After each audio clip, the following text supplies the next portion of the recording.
Welcome everyone to our fall update featuring President Steve Thorsett and Dean Jameson Watts, Dean of our new School of Computing and Information Sciences. My name is Shelby Radcliffe. I serve Willamette as the Vice President for Advancement, and I'm very happy to be with you this evening. First, a few business items. Tonight's program includes a question and answer format interview with President Thorsett and Dean Watts. Thank you to those of you who provided some questions in advance. We've tried to incorporate them into that part of the program. We will try to have time for additional questions at the end of the session. So you can submit questions through the Q&A button on your screen. And ideally, if you could hold your questions until we prompt you to submit them, that would be great. And we'll try to address as many of those questions as possible, and we'll follow up with folks afterwards if we don't get to them all. We have a team of colleagues working behind the scenes to support us this evening. Tyler Reich, AVP for Advancement, Tiffany Newton, Director of Alumni and Parent Engagement. They and their colleagues will be monitoring the Zoom, and they are here to assist anyone who's having technical issues. Feel free to use the Q&A button at any time to seek technical assistance from the team. And now, while longer bios on both of our speakers are available in the chat right now, it is my pleasure to introduce our guests. President Steve Thorsett became president of Willamette University in July of 2011. He is an internationally recognized astrophysicist who brings to Willamette more than 3 decades of experience as a scholar, teacher, and academic leader. Steve grew up in Salem, went to South Salem High School, in fact. The son of Karen and Grant Thorsett. Grant was a longtime and beloved Willamette University biology professor. Jameson Watts serves as the inaugural dean of Willamette School of Computing and Information Sciences. Prior to Willamette, Jameson's career was spent working as a software developer and consultant for technology startups in Boulder, Colorado, several of which had successful exits with acquisitions by Goldman Sachs, Jive Software, and Shutterfly. He eventually sold his consulting business and left Colorado for the University of Arizona to pursue his PhD and a passion for research. As a doctoral student, Jameson studied marketing, economic sociology, and computational linguistics, and has published in top-tier journals like Network Science, the Journal of Interactive Marketing, and the Journal of Advertising. He also spent several summers conducting research at the Santa Fe Institute, working on social network theory and natural language processing. Jameson is also an alum who earned his MBA from Willamette. Steve and Jameson, thank you for joining us this evening. I know our guests are excited to learn more about everything that's going on. So thank you for being here. Steve, before we dive into discussing our newest school, could you provide just a few updates about how things are going at Willamette? Sure, thanks, Shelby, and thank you all for joining us. These webinars where I don't get to see all of the pictures on the screen are always a little bit off-putting, but I can see on the participant list lots of old friends, and many of you have joined us at other webinars through the years, and those who have been coming for a couple of years know that we used to spend a lot of the time on these talking about COVID and talking about all the challenges on campus, and it's just so good this year to be able to report out that the campus feels back to normal in so many ways. Willamette has had a really fun fall term. Our housing is full, both at the Salem residential campus and at the Pacific Northwest College of Art in Portland. We have big first and second year classes who have brought vibrancy really back to the campus in a way that we hadn't seen since before the COVID years. So that's been just really fun. We're coming off a great year in lots of different ways.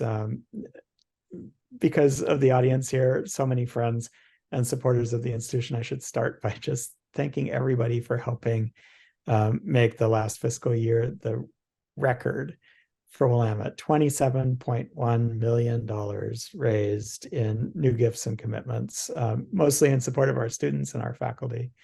That just has done so much during some financially tough times, and I think we'll come back to that, and to make sure that this generation of students is really experiencing all of the best of Willamette, and we're really grateful for that. And I should say the current year is off to a great start too. So thanks for the continuing support. As I mentioned, the campus is full. We had a really good enrollment year across the university. You can count students in lots of different ways. The official way we count students is see how many are in residence at the October census date. So I think that was October 7th this year. And we had 1,034, I think, full-time equivalent new students across the entire university. So the second year in a row, we've had more than 1,000 new Bearcats. The head count is actually somewhat bigger than that because part-time students by federal standards count for 1/3 of a student each. So it's probably a close to 1,050 new Bearcats across the university. The undergraduate residential campus is back to its historic strength for the second year in a row. We had about, I probably have the number written down here somewhere, but it was, I think, 565 total new undergraduates in Salem, another 165 new undergraduates in Portland at PNCA. We are back up to about 20, close to 2,500 total resident students on campus. And that's about where Willamette was 10 years ago in size. We do still have two small classes resident, the classes that were recruited during the COVID years when the campus was closed, when we were not able to visit high schools. So the junior and senior classes are still pretty small. Especially the junior class. And so for the next couple of years, as those two classes move through and graduate and are replaced by normal size classes, we'll continue to see 2 more years, we expect, of significant growth before we start to level off again in population. And we're on track for that leveling off to come at just over 3,000 students, which is really exciting. We can talk about how we got there and largely in Jameson's comments in a minute. There's a lot of other things going on. Some of it is really important work that is very much behind the scenes. The entire central campus boiler system that feeds all of the inner buildings is in the middle of a 2-year replacement. Some of that system probably dates back 100 years when you look at the steam tunnels under the campus, but we're moving to a distributed boiler system to improve energy efficiency and reliability. That's probably about a $10 million project. So really an enormous chunk of deferred maintenance on the campus. Those of you who are around the campus see that there's facade work going on in Eaton, working on concrete that hasn't been touched in decades. Safety upgrades to elevators. Waller Hall's elevator was replaced in a very, very extended project this summer that had me walking up and down 5 floors worth of stairs, and lots of other things going on. So the campus is really being readied, I think, for these years to come, where we start to get to the point where we're bursting at the seams again and are really reliant on all of our buildings and all of our sort of underlying infrastructure working smoothly. So that's been our focus in recent years. And then just to end, because it may help me hand this off to Jameson, who has a lot more interesting things to say. I mean, we're still in the implementation phase of the strategic plan that was approved by the board a couple of years ago. And most of you have heard about this before. Just to remind you that the basic core of the strategic plan is really to lean into Willamette as a Northwest institution, thinking about the needs of our region and how we can prepare students to meet those needs and to be leaders for the Northwest and around the world. And then to really focus on how to become an integrated university that uses all of the strengths of all of our schools to do cross-disciplinary work that's really hard to do either in a smaller standalone liberal arts college that doesn't have the breadth of faculty expertise that Willamette does, or in a big state university that has really deep silos that make it hard for engineers to talk to humanists and the like. And so I think a big part of the story that Jameson has for you today is really talking about how that integrated approach to program development is letting us do some really exciting things. And maybe I'll stop there, Shelby. Great. So our newest school, was approved in May by the board, School of Computing and Information Sciences. And I don't know, Steve, you've probably already set it up. You don't need to say any more. We can just let Jameson take it away. We have some slides that Jameson prepared in advance, which we can load up, and we will go from there. Hopefully everyone can see that. If you're having any trouble at all, don't forget you can use the Q&A tool in Zoom to get technical support. And Jameson, I will let you go from here. Thanks, Shelby, and thanks, Steve, for the intro. It's really been an exciting past, really, almost 5 years of work on this project that ultimately culminated in the School of Computing and Information Sciences. And so I thought it might be useful to take just a quick look back at how we even got here. And so feel free to move to the next slide and we can talk through that. It was a bit ago where we offered our very first quote unquote official data science classes. That's not to say we hadn't been doing versions of this, both at the Salem undergraduate college, but also within AGSM in various ways.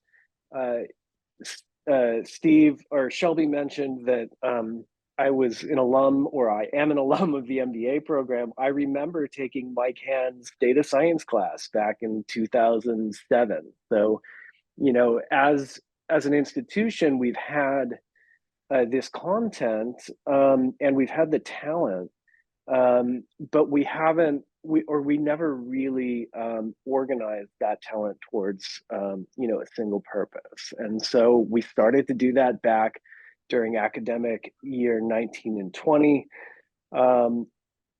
Following kind of the success of that initial round of classes, we ended up launching a new master's in data science during academic year 2021. That grew rapidly, and we then launched a accelerated program where undergraduates could save some time in their education and get started in the master's program a bit early. And then this past academic year, we had all the pieces in place for just massive growth, and that's what we ended up seeing. So if you move to the next slide, I'll show you a little bit about where we ended up at the end of last year. If you combine our CS and data science majors, we had roughly 105 at the end of last spring, which, when combined, is actually the #1 undergraduate major, if you can believe it, which constitutes, roughly 300% growth over the last 3 to 4 years, which is phenomenal. And I'm so glad we can provide this kind of education for our undergraduates now. 50 student data science classes. Last year was the first year we were offering our revised undergraduate curriculum. Our intro classes were so popular that we had to up the enrollment cap from 40 to 50, and 40 is already more than we normally cap our classes at. And I have more to say about that on this year because I just got registration numbers for spring semester, but I'll get to that in a moment. But we saw roughly 300 students, 300 undergrads taking our intro level courses last year, which is just phenomenal. It's a huge percentage of the undergraduate population that has shown interest in this content. Next slide, please. We're also doing pretty well at the graduate level. So if you look at our graduate enrollment, roughly 50% growth in applications year over year. Last year, we graduated 27 MSDS students at the end of August. And by the most kind of recent numbers that I got to look at, we have roughly 40 incoming freshmen, so current freshmen, who are interested in this accelerated degree. And I get emails from them all the time about when they can get started. So really, really strong pipeline for our graduate programs as well at the end of last year. So next slide, and I'll give you a preview of what's going on now. So this current academic year, well, it started with a bang. We approved Willamette's 5th school. I like being number 5 because I've got 5 fingers, and then I can high five people about our new school.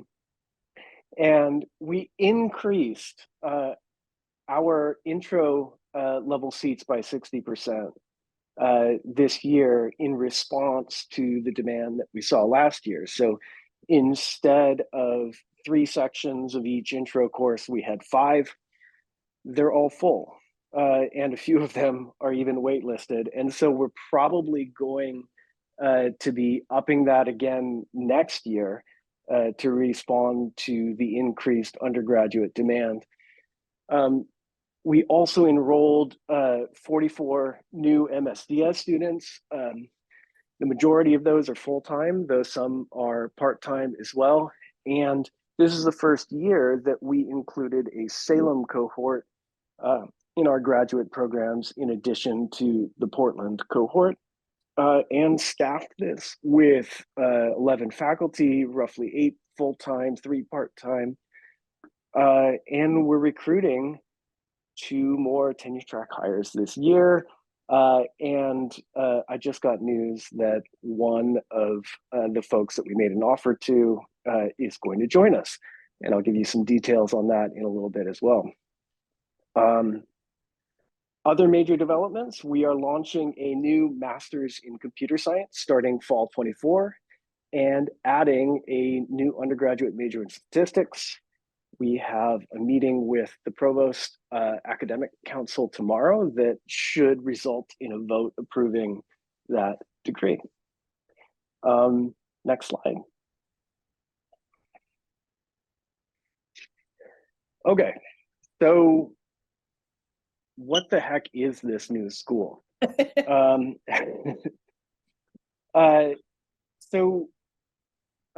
ahead and move to the next slide, because I think this does a better job than me talking to explain really what we're all about. And the first thing to look at is the degrees, so the typical degree programs along that line at the bottom of the graph. And if you look at a variety of universities, these are the typical degree programs that you see.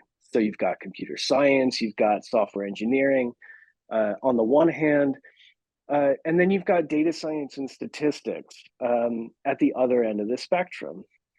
And really what joins these two things together is information science and the focus on the human element in technology as a way to think about the value that technology provides. And so it's not just about writing software or developing algorithms for their own sake, but rather creating new technical artifacts that serve humanity in some meaningful way.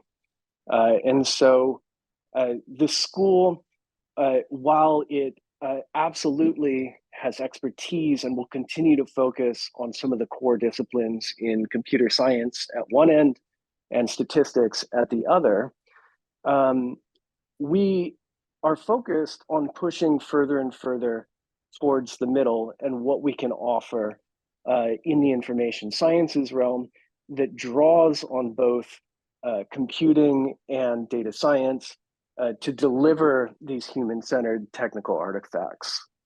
Next slide. So in a concrete way, if you think about the sort of courses and degree programs that might exist in this human-centered middle, Here are some examples, right? So data journalism, healthcare analytics, public policy. These apply the tools from computer science and statistics towards something that matters to you and me. And these are also areas where there is a robust opportunity for collaboration with many of our existing arts and sciences faculty, many of our existing art and design faculty as well. And so as we move more towards the human-centered component of computing and data science, the greater the opportunity for collaboration across our schools and across our faculty becomes. All right, next one. Speaking of cross-school collaboration, here's what we have so far. First of all, we have a massive catalog of 100 level courses. We are not here just to kind of take on the advanced students. We want to train the folks who are not our majors. We want music majors in our data science class. We want artists in our computer science classes. And this is a major focus of my faculty. They believe in this. They want to teach these students. And this is a little different than your traditional engineering program, where you often have weed out classes that limit access to this kind of content. We flip that model on its head, and we have stated explicitly that we want as many students as we can possibly get in our 100 level classes to give them access to this content. Many of our programs are developed already in collaboration with other schools.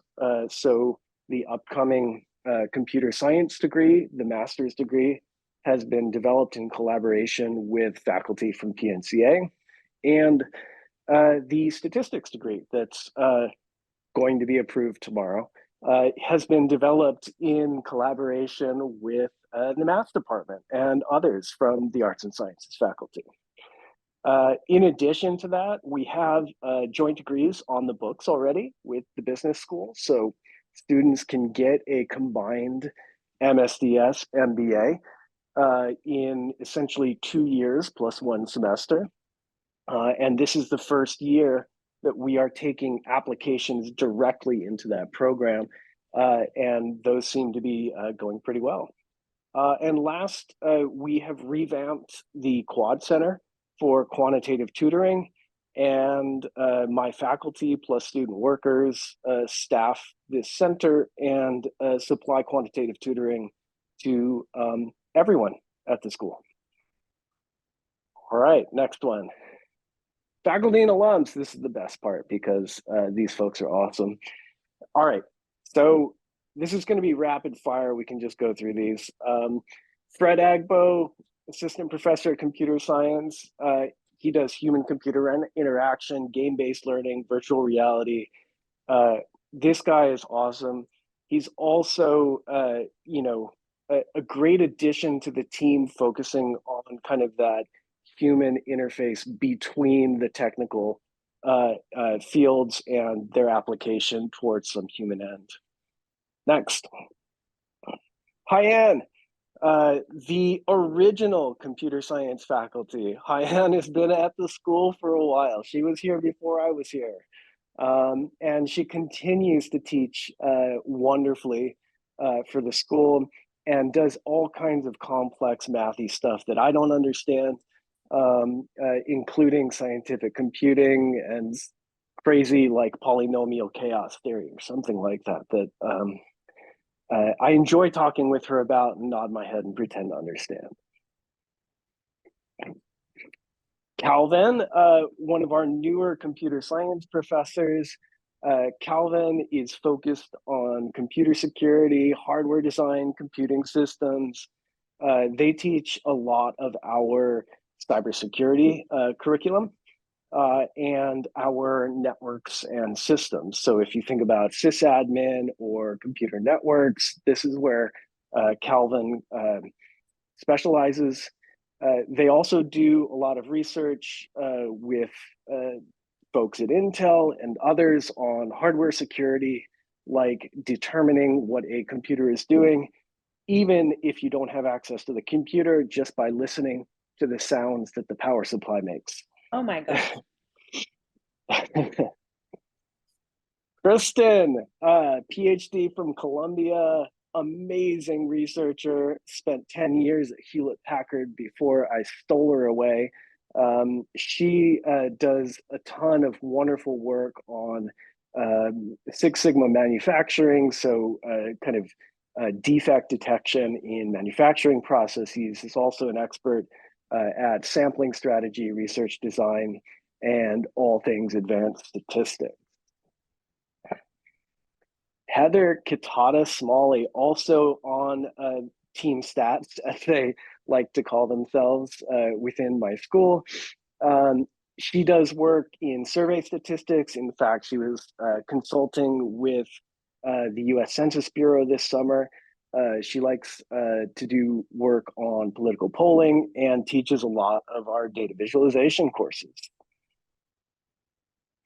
Jed Rembold, originally a physics professor, but convinced him that computer science was the future. He is now our main kind of database and data engineering guy. He has been an amazing addition to the team. The students absolutely love him. He has tackled our data engineering curriculum like it's nobody's business, and continues to excel in the classroom year after year. Lucas Cordova, one of the gaps that we had on our faculty was in kind of pure software development. And Lucas has been able to step into this role in a way that is really, really helpful. And so Lucas is doing full stack web development, mobile application development. So those little apps on your phone that you click on and then play games, he does it. And we've got students taking his mobile app development class for the very first time this spring, which I'm very excited about because it looks like it's full.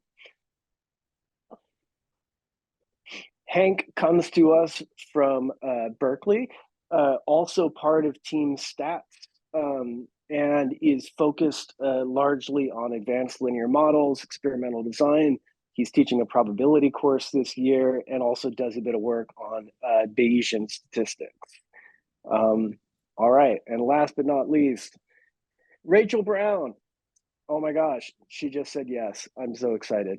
I don't have an official headshot, so I stole this one off the web. I hope she doesn't mind. Don't pass this around because I haven't sent out the official email to everyone yet, but it is basically official. Rachel is joining the team.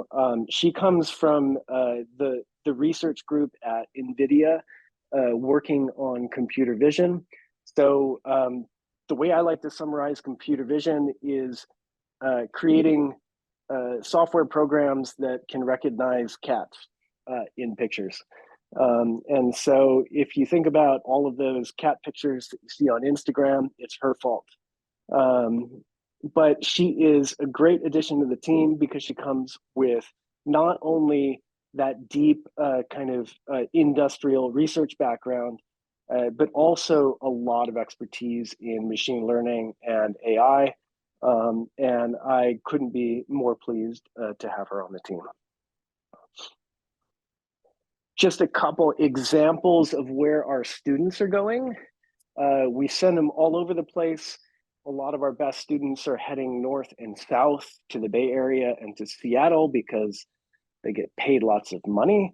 I'm trying to keep more of them in Oregon, but many are heading off to companies like PitchBook or Activision or Nordstrom.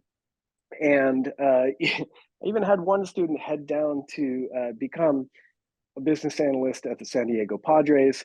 Turns out this was his dream job.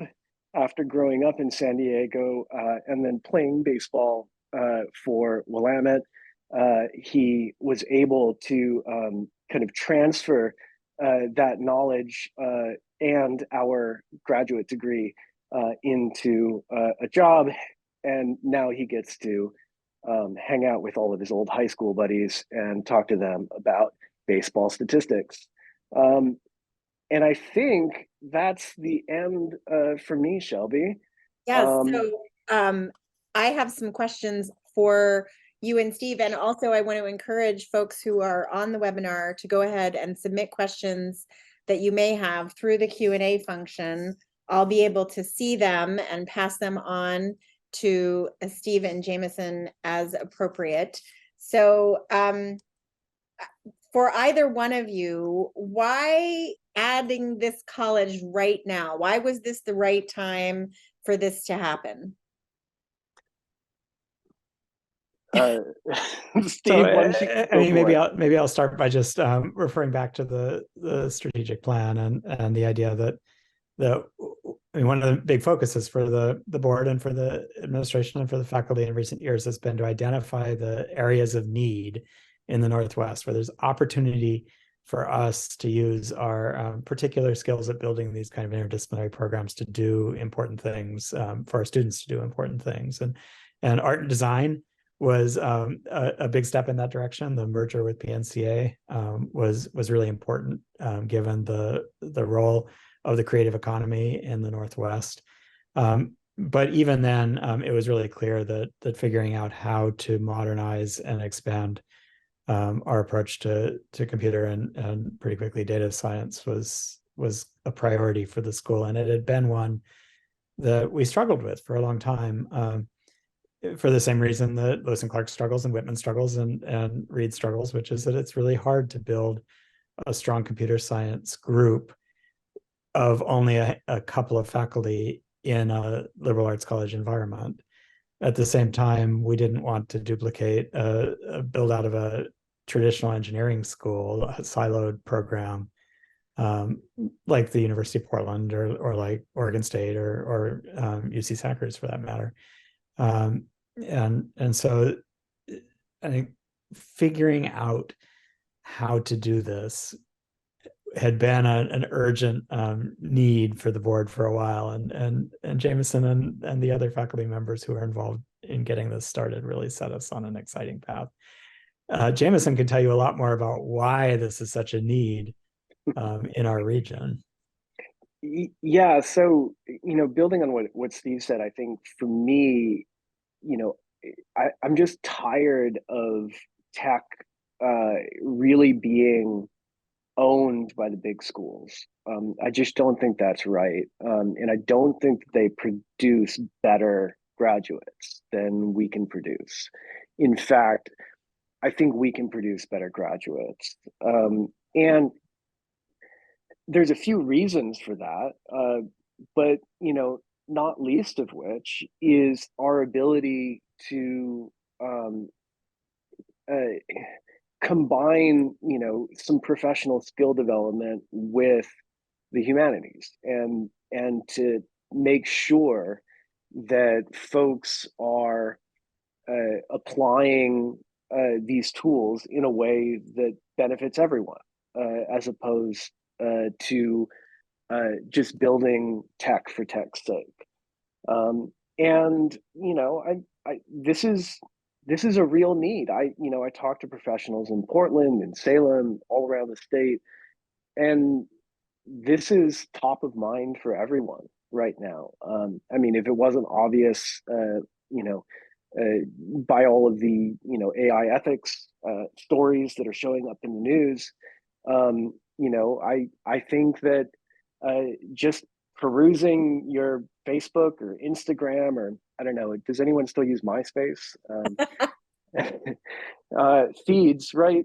You get a sense that the world really is governed by this stuff in ways that we're just starting to understand, and we need to develop humans that know how to use it, but also know the context within which the technology is being used. Yeah. So one of the questions from our participants is, how are we competing for faculty? You're getting all these great faculty. How are we doing it when we're competing with other institutions and private companies? So I'd like to say it's just, my personality and charm, Shelby. But I think it has more to do with the fact that we're doing something that these faculty actually see is unique and exciting as well. And so a lot of folks have been coming to me unsolicited because they see the work we're doing. They think it's interesting. We're providing big school programs in a small school environment, and I don't know of too many other programs out there doing this. And on top of that, we're doing it in Oregon, which is a pretty excellent place to live and work. Yeah. I So think, I mean, even it's surprising how little capacity Portland specifically had for especially graduate level computer science and related education. It's a really important industry, and the connection between computer science and the creative economy is really strong in Portland, in the particular set of companies that have been founded and built there. And yet there weren't any schools really thinking about the needs of those industries, especially at the graduate level, and so that's helped.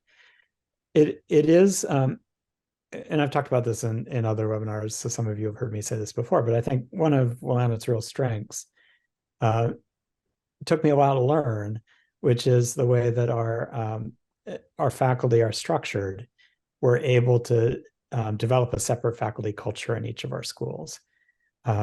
Each of our faculties is separately chartered. It has its own handbook. It has its own standards for hiring and the way it thinks about balancing research and teaching. It has its own approach to pay and how pay changes between assistant and full professor ranks, for example. And that has allowed a different strategy in each of our schools to develop around recruiting faculty. And that has been the real challenge for a lot of our competitors. By launching a separate school, especially a school that was really focused on cross-disciplinary work within information, computer, and data sciences and statistics, we allowed the development of a new culture for the faculty. My job and Carol's job and Dan's job as chief operating officer is to make sure that these faculties don't spin out into independent silos, and to facilitate and incentivize the separate faculties from working together. Yeah. But I think Jameson's ability to start from scratch and build a culture along with the recruitment of the individual faculties in the end is the secret sauce. And I think that, and Jameson, you can correct me if you've learned differently, but I think we now have not just the largest, but the most diverse computer and related fields faculties at any private institution in the Pacific Northwest. So there's a piece of this too, which is just being willing to go big. I mean, the fact that this is a major initiative for the campus builds excitement and brings people in. yeah, and it's not new that we have scientists in our midst, right? The undergraduate students in Salem have been studying physics and computer science and math and chemistry and biology for a long time. But maybe, Jameson, you can talk a little bit about why we think this school fits in a liberal arts education, in a liberal arts university. Sure. So first, just some kind of staggering kind of data that I've come across. One is that roughly 50% of all STEM jobs in the world are computer science jobs. And so there's clearly a need, right, for this training above and beyond just science. The second is that computer science and the tools of data science, right, which are kind of derived largely from statistics, are being applied everywhere. Yeah. So despite the fact that there's, a need independent of other disciplines, the strongest need is within disciplines. And so you can't get a physics degree without learning how to program these days. You can't do human resources without understanding analytics. And increasingly, you can't do historical analysis without understanding natural language processing. And so the tools exist everywhere. And our intention, right, is to facilitate rather than hinder the kind of intellectual curiosity and individual pursuit that Willamette students are known for. Right. So could you imagine, I mean, maybe it's already happening without even trying. Data science, our intro to data science courses are being taken by so many students. You could almost see it becoming one of the general ed requirements in the undergraduate curriculum for the Salem students, and maybe even the students at PNCA. I hope so, and we're working on designing some more art student specific courses, but there are a couple of courses at Willamette that have kind of been, historically the check the box for my math requirement, kind of courses at the undergraduate level, and we are happy to have those students come in the door and take our data science class. This year we will have 200 undergrads taking our intro to data science course. And the striking thing is just how many of them continue on. So we've started measuring how many of our intro students end up taking the second course in the sequence, right? Or at least another course. And last year it was approaching 50%. So I am fine, to get them thinking that they don't want this or they don't need this and it's just checking a box, because we teach them otherwise. And data science in particular, because it's so connected to our lives. Every time you pick up the Wall Street Journal or the New York Times, you see an article that uses data to motivate some story. Our classes do the same thing. They connect you directly to the world from the very beginning. Yeah. So we have a question from one of our guests. I'm going to read it just to make sure I get it right. I had some Atkinson students do a project for my nonprofit health plan around the data being produced by hospitals regarding their prices. It was very helpful, but shows that there are huge opportunities helping small nonprofits who have trouble making sense of all the data out there. I don't see the big schools doing that, and it could be a great opportunity to give Willamette students real experience. Do you see students doing internship projects like that as a key part of what you're doing? I sure hope so. And, we've now had this joint degree with AGSM for a couple of years. And what I have seen is really tremendous career outcomes for the students that combine these two things.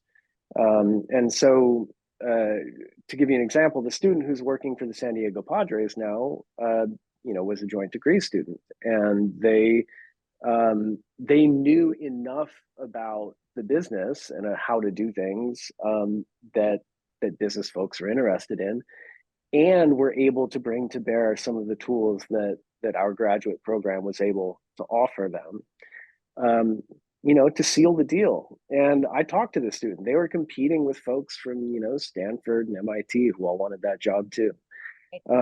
And so that's one example. We also had, students who are doing some of the really cool experiential electives over at AGSM related to nonprofit management, right?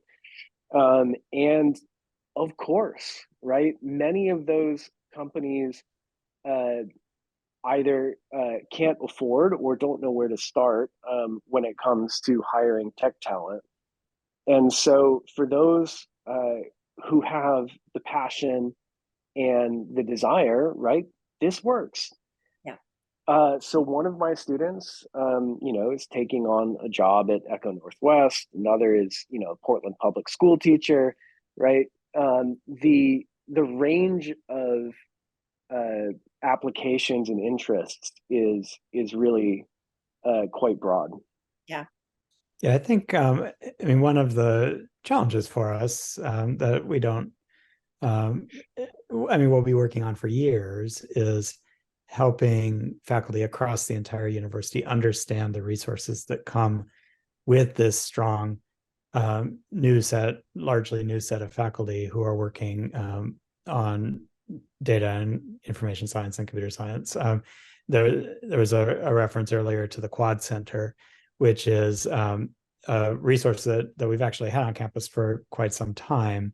The goal of which is to help largely to help students in their thesis projects when they need to develop some skills in working with a data set they've developed or some other quantitative challenge which may be outside the scope of what they've done in their classwork, but is really a resource for all of the people, faculty and students on campus who need quantitative support. And over time, we'd like the whole school to take that role in supporting programs outside of the school. So, I heard a really interesting, or was part of a really interesting conversation with a faculty member at George Washington University and a group of college presidents last year talking about artificial intelligence.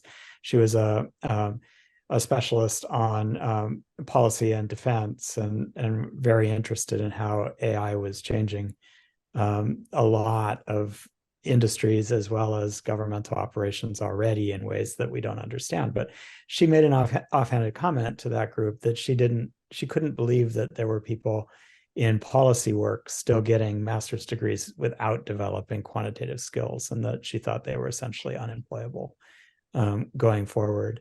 And I think over time, as a lot of these tools become really central to other fields, we would like to see more of our faculty from outside SCIS driving the conversations about how do we integrate this into our work. It's not going to be this group of 9 faculty in this new school telling other faculty what they should be doing. It's the other faculty who develop an idea of what they want to do and then come to the school and look for the support that they need. And some really obvious examples where that's already taking place, for example, in the arts.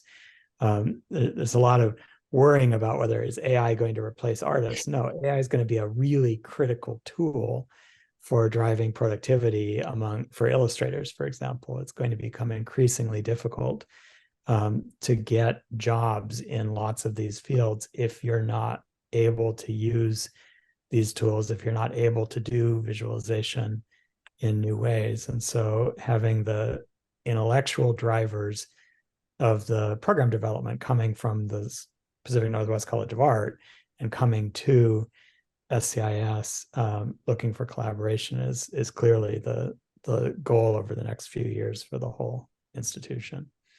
Speaking of artificial intelligence, we have a retired high school teacher asking about artificial intelligence and how that fits within maybe the program in SCIS, but also the education of our students writ large.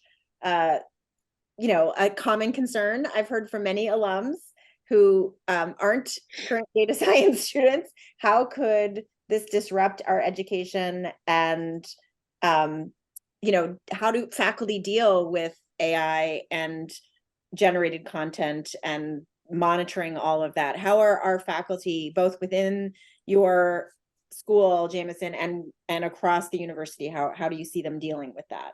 Maybe I'll start actually Or, from the institutional perspective, and then Jameson can talk more constructively about the good things that AI is doing. I mean, there's been a lot of worry in the media about how AI is going to people are going to use AI to write their college essays. They're going to write essays for classes. They're going to take exams and things. That's just really not a central concern for our faculty. I mean, there is thinking in each of our schools about how to establish policies around the ethical use of AI and coursework and the like. But Willamette is so human scaled and designed in a way that's not a central problem for people trying to teach writing at Willamette. At Willamette, we're going through multiple drafts with students. When I taught first year colloquium, all of the faculty learned how to work with students in developing peer tutoring or peer support structures for revising writing. And that level of engagement doesn't leave a lot of space for the kind of cheating that people worry about when you're talking about courses that may have 200 students where essays are being graded by TAs who don't have a lot of experience. You just have a very different problem to deal with than we deal with at Willamette. So I think in general, there's a lot more optimism about AI as a tool and a lot less fear about AI as a disruptor. Jameson may want to talk about that as a faculty member as well as a dean, but that's from my conversations with faculty, that's what I see. I think you're right, and I actually think the insight about Willamette being human scale is pretty important, right? It's different if you are in a 400 person lecture hall, using a Gen AI tool to solve a math problem or something along those lines, versus a 20 person seminar. And I think, from the instructional side, Gen AI in particular is quite helpful because we can very quickly enable students to produce examples to work through. And so, for instance, even just code generation, create a script to do X. But that's never really been where the value is in the education, right? We had to learn how to write code just because there was no other way to do it, but the value is in the thinking. The value is in understanding what's good, how it fits into the context, and how it's going to solve a problem. And we can still kind of measure and evaluate those things in ways that aren't dependent on the Gen AI systems fooling us. Yeah. The other thing I would say is that while most folks, when they say AI right now, are focused on these large language models and kind of the chatbots that feel very human-like,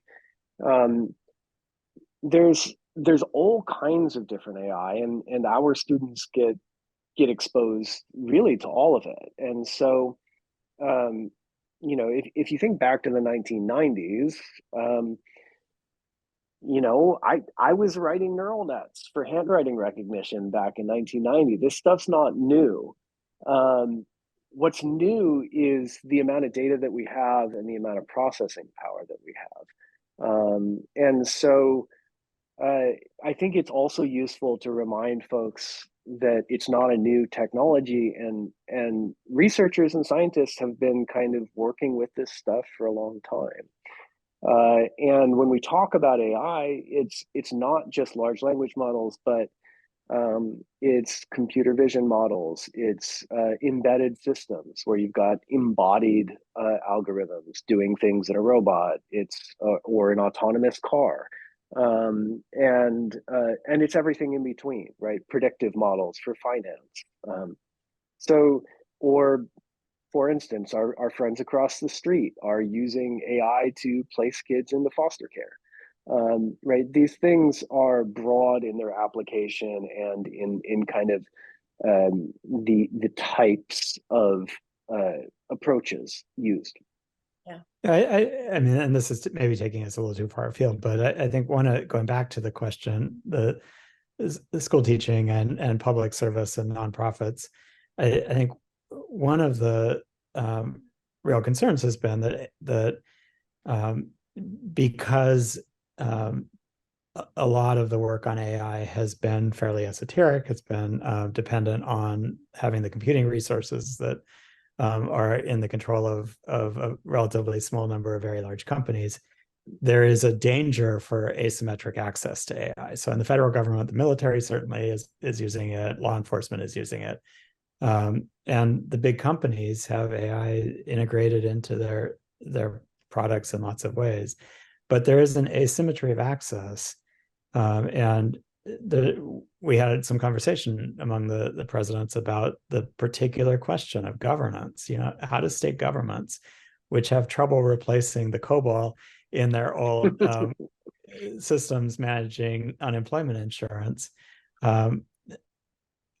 develop the tools they need to have equal sort of information with the large companies that can crunch all of the GIS data that is there and learn things about the forests or whatever else, or the resources that they're looking at. How do you get the expertise into public schools that are notoriously poorly funded and resourced for development of new things? How do you support nonprofits? And I think it's one of the places that Willamette can be a really important player. I mean, the fact that the Atkinson School's MBA is now the only remaining dual accredited MBA in the country, but is really focused on not-for-profit management and governmental management as well as business management, gives us a pathway to educating the students who are going to be leaders in the not-for-profit and governmental realm. And if we can integrate that better with development of facility with data, development of an understanding of how to manage tech projects, you know, all these pieces, it's going to strengthen the parts of the economy that we might otherwise be most concerned would be left behind.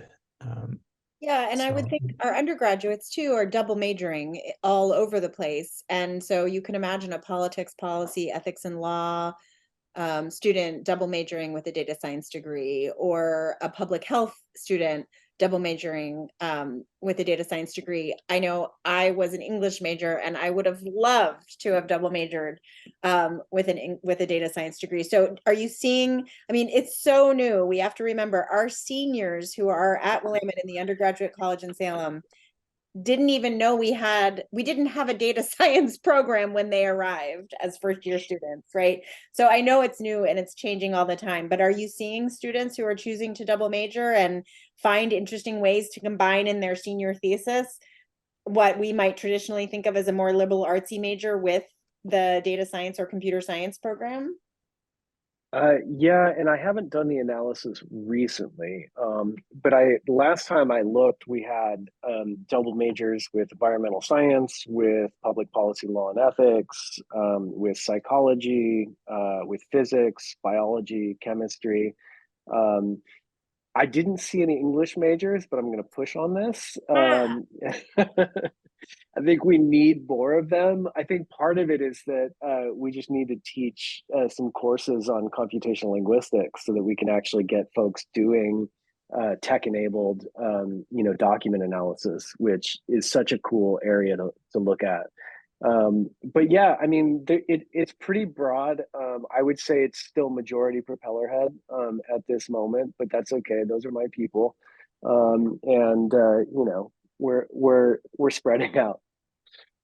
So when you think about the next 5 years, or maybe we can go out as far as 10 years, how do you think the growth of the new school will go? Goodness, I don't know. I think that we have some control over this, so we can certainly limit things. I think that right now, undergraduate instruction is roughly 70% of our operations. I suspect that will, kind of asymptotically reach its limit at somewhere between 10 and 15% of the undergraduate instructional responsibilities for Salem, anyway. I'd love to make some inroads at PNCA and tech enable some of their interested art students. That's something we're working on. And then, the graduate programs, I would say that's the biggest unknown. We've been really successful with our graduate data science program.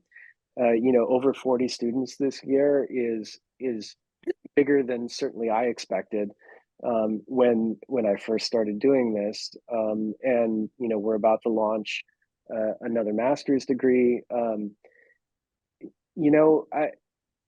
who knows? I mean, right now, I'm just trying to hire as many faculty as I possibly can to keep up with existing demand. I'll let you know when that stops and I can take a breath. That's great. That's great. How do you think alumni play a role in your vision? This is for both of you, for the school in its present and in its future. I'll give a short answer and then I'll let Steve maybe fill in around the edges. But for me, I've already been interacting with many of our tech alums in and around the Portland area. Derek Hill came down from Seattle and sat on my panel for our kind of big Willamette Recoded event a couple weeks ago. And others, are always joining the events and sitting in my capstone class, giving guest lectures and a variety of other things. So keep it up. Send me emails. I want to integrate your expertise into our classes. Also, if you happen to live in Oregon, hire my students. I want to keep more of them here. We need to bootstrap the tech environment in Oregon. And, I don't, I guess I don't mind when my students head off to San Francisco and Seattle. They're getting paid lots of money to do it. But I do think that, having a robust tech alum, network here in the Portland Salem area is really important for the success of this program going forward. Yeah, I mean, I think it is really important to recognize that Willamette has always had a role in educating people in this field and educating lots of leaders in this field. We've been doing computer science for a long time. Mm-hmm. Long before Hyann, even we had computer science faculty members. My dad was on the committee that bought Willamette's first computer in the late 1960s. My first paycheck from Willamette came in 1978 and working in computer camps for high school students. And I, like Patrick Pine mentioned on the chat, learning to program on punch cards. I too learned to program on punch cards in the basement of Atkinson many years ago. And so we have a lot of people out there at various stages of career. I mean, Adam Messenger, who is the chief technology officer of Twitter before the Elon Musk days, for example, doing really well and connecting those people both with faculty and helping make sure that that we remain well connected to the needs of the field and to students is important. But I think another really just an important thing that every single alum can do is to be aware that this is a real strength of their alma mater, and to help spread that word to prospective undergraduates and to people who are thinking about retooling and getting a master's degree, for example. The sort of understanding of colleges changes very, very slowly. It takes a long time for one generation of college counselors who think they know a school to be replaced by a next generation who learns a school anew. And so I think there are a lot of people out there who just don't know what they can do at Willamette and how that's different than what they might do in an engineering school or what they might do in a liberal arts college that doesn't have this kind of resource. Yes. And just helping spread the news is most important. Yeah, so along the lines of attracting new students, someone is asking, is it possible that these offerings might attract older students compared to the past? So tell us about your graduate students and where they are in their careers. Some of them are obviously doing a joint program where they're doing an undergraduate degree and a graduate degree, so they're in their early 20s, but are all of your graduate students like that? So last year, I think my oldest grad student was in their 50s, and my youngest was in their early 20s.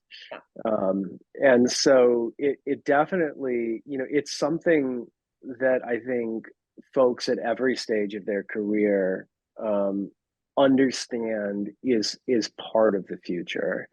And so certainly different types of experience and interest, depending on what level they're at. But, I would say the majority of our students are late 20s, early 30s in the professional graduate programs. But I've had a range.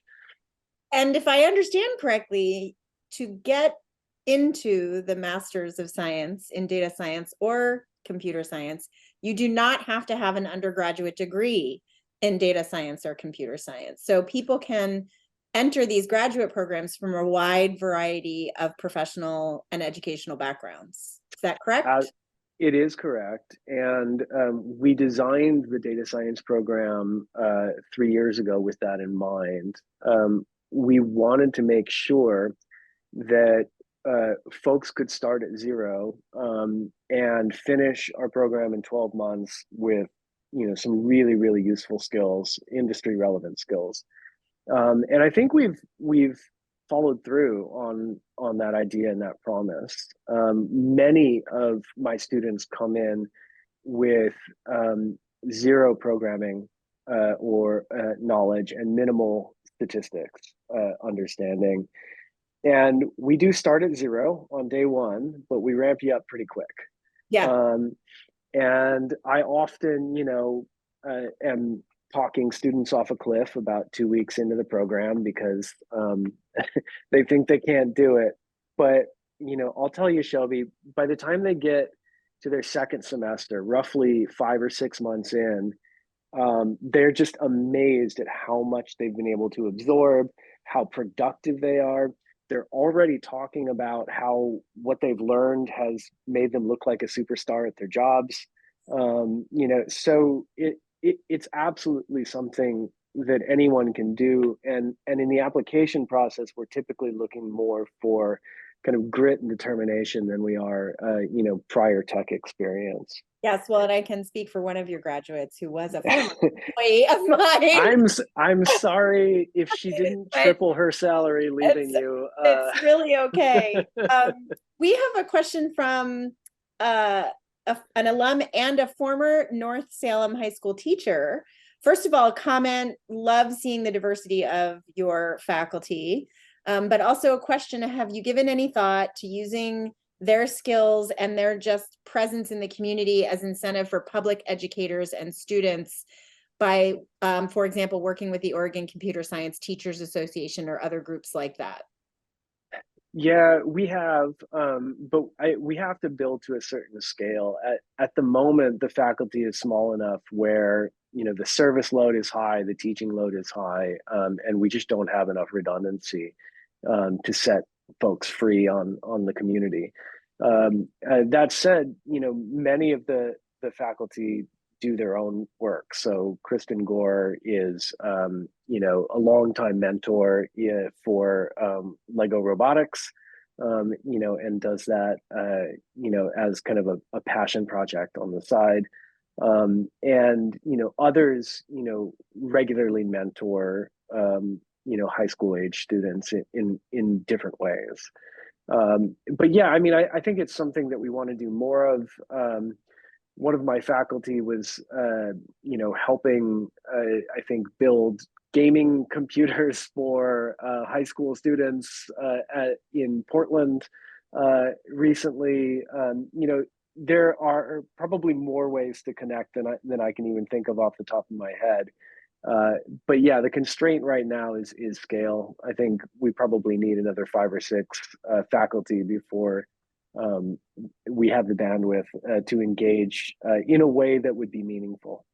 Yeah, yeah. The other thing that is maybe worth pointing out is that this is a year-round program, right? It's three semesters a year. Yeah. That may not have been evident, but there's also back when I used to work in the computer camps at Willamette, the faculty in the summer were not on contract, and so we had a little more flexibility with a limited number of faculty, and that's complicated some of the thinking about that. But I agree with Jameson that we're in this rapid exponential build out at the moment, but when we reach steady state, I think institutionally we have some opportunities to think about integrations with Willamette Academy, our existing programs, and with other new programs. So yeah.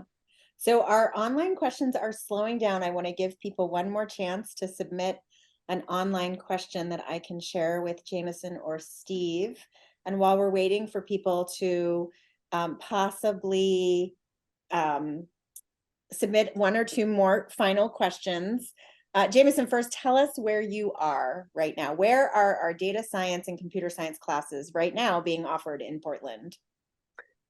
Currently, we are at 200 Market Street in Portland, and then in Ford Hall in Salem. So for those of you who don't know where that is in Portland, that's right across from the Keller Auditorium. Yes, and indeed. it is also the location of our MBA for Professionals program, which happens in Salem and in Portland, but it's also the Portland location of that program as well, right? we're Yes. likely to move by next year, so don't. We are likely to move by next year, but just so people know where you are sitting. And for those of you who don't know, Ford Hall, if you have not been to our Salem campus for a while, Ford Hall is in the northwest corner of campus, right near Gatke, on State Street. And it is our newest academic building in Salem, I believe. Named, of course, by the great Hallie Ford. Okay, it looks like we don't have any more questions from our audience. So do either of you have any final thoughts you'd like to share with our alumni who are still on our webinar? Well, I mean, I might actually pick up a question that came in advance and say a little bit, putting this more in the longer term context of Willamette's history. We had a question in advance about how organizations change, and a question about how whether we're just adding or whether we're offsetting with reductions elsewhere, for example. And I do think I'm a student of Willamette's history. I love learning about where we have been. And one of the things you learn when you start reading deeply into the history of Willamette is what a dynamic organization it has been for 180 years. That as the needs of the region have changed, Willamette has changed again and again. Famously launching the first medical school in the Northwest and spinning it out with the University of Oregon School to become OHSU. But also, we had the first pharmacy school in the Northwest. We had a seminary on campus in the early part of the 20th century. We taught metallurgy during the some of the gold rush periods, um, and we taught aeronautics much more recently than that. And that idea that we've always been a liberal arts institution at our core. The College of Liberal Arts, now the College of Arts and Sciences, has been the heart of the institution since the first day of the institution. But it has not always been our biggest school. The School of Music was bigger than the College of Arts and Sciences in the late 19th century. And that sort of rising and falling of different parts of the institution is a sign of the nimbleness of the underlying structure of the institution, and the willingness to rethink what we're doing to meet the needs of the current generation of students.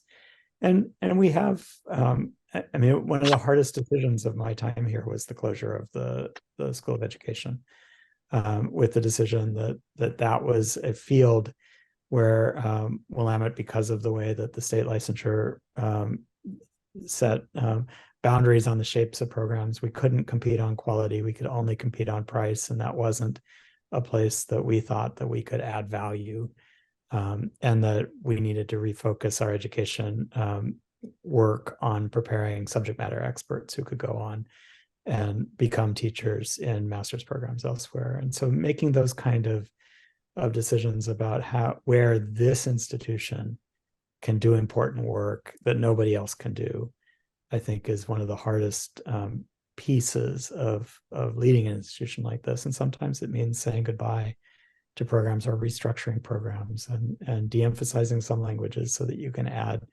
the Asian languages that are in new demand, restructuring anthropology and global cultural studies to better align with the needs of current students. So there's a lot of that work going on all the time, and we talk a lot about the growth because it's exciting and it links to current needs, but there is work in the faculty and the administration too, to make sure that Willamette remains focused.